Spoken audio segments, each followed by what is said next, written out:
राजा महाराजाओं का दौर चल रहा था। तब किसी राजकुमार को राजासन पर बैठाने से पहले उसे इस लायक बनाना होता था। उस दौर में बड़ी बड़ी मैनेजमेंट स्कूल या कोई डिप्लोमा कॉलेज तो होते नहीं थे जहां जाकर यह सब चीज़ें सीख पाते। उस दौर में अनुभवी गुरुओं द्वारा राजकुमारों को यह शिक्षा दी जाती थी जो उनको उनके भविष्य में काफ़ी ज़रूरी और महत्वपूर्ण साबित होती थी। चाइना के एक राजा को जब अपने पुत्र को राज सिंहासन पर बैठाने की सूझी, तब उसने राजकुमार को उस लायक बनने के लिए एक जैन मास्टर के पास भेज दिया। मास्टर ने कुछ दिनों तक राजकुमार को अपने पास रखा और उसके बाद राजकुमार को 1 साल तक जंगल में रहने का आदेश दिया।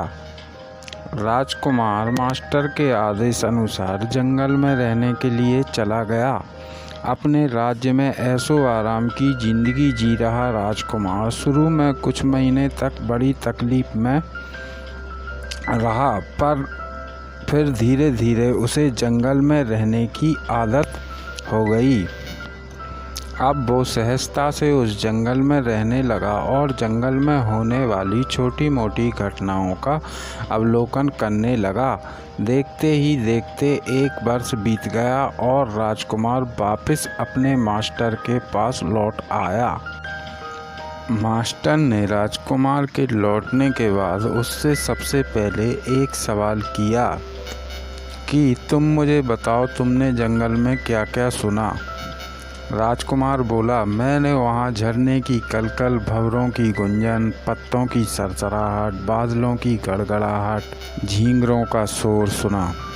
राजकुमार इतने पर ही नहीं रुका और उसने हर उस आवाज़ के बारे में जैन मास्टर को बताया जिसे उसने जंगल में सुनी थी। जैन मास्टर ने राजकुमार से पूछा, और क्या सुना तुमने? राजकुमार बोला, मास्टर, मैंने आपको उन सभी आवाज़ों के बारे में बता दिया है जो मैंने सुनी थी। मास्टर ने राजकुमार से कहा, ठीक है, तुम दोबारा उसी जंगल में जाओ और वहाँ से तभी वापस लौटकर आना जब तुम्हें पहले सुनी आवाज़ों के अलावा कुछ नई आवाज़ें सुनाई दें। पूरा 1 साल जंगल में बिताने के बाद राजकुमार यह सोच रहा था कि अब उसे अपने राज्य में वापस जाने के लिए मिलेगा, लेकिन मास्टर ने उसे फिर से वहीं जाने का आदेश दिया। बेमन से राजकुमार फिर से उसी जंगल में वापस लौट गया। कुछ दिनों तक राजकुमार को कोई भी नई आवाज़ नहीं सुनाई दी। वह जो भी आवाज़ सुनता था उसे लगता था कि यह आवाज़ तो वह कई बार सुन चुका है। फिर राजकुमार ज़्यादा ध्यान देकर और पूरी तरह समर्पित होकर अपने आसपास की हर आवाज़ को गौर से सुनने लगा। धीरे धीरे राजकुमार को ऐसी ऐसी आवाज़ें सुनाई देने लगीं जो उसने पहले ज़िंदगी में कभी नहीं सुनी थीं। कुछ दिनों तक उन सभी आवाज़ों का अभ्यास करके के बाद राजकुमार अपने मास्टर के पास लौट आया। राजकुमार इस बार बहुत प्रसन्न चेहरे के साथ अपने मास्टर को उन सभी आवाज़ों के बारे में बता रहा था जो उसने इस बार सुनी थी।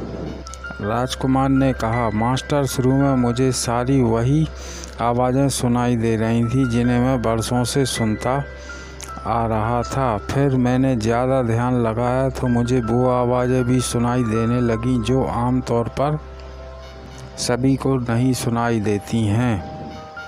मास्टर ने पूछा, कौन सी आवाज़ें? राजकुमार बोला, मैंने इस बार कलियों के खिलने की आवाज़ सुनी, बारिश की बूंदों की रमझट सुनी, मैंने किरणों को ज़मीन पर टकराने का स्वर और बहती हवा की धुन भी सुनी। राजकुमार की बातें सुनकर जैन मास्टर बहुत खुश हो गए।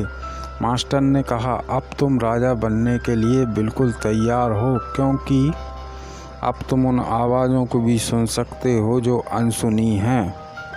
हर राजा में यह गुण होना चाहिए कि प्रजा की वो कहीं और अनकही बातें और भावनाएं समझ ले, तभी वह सही फैसले ले सकता है, उनका विश्वास जीत सकता है और उन्हें सच्ची खुशी दे सकता है।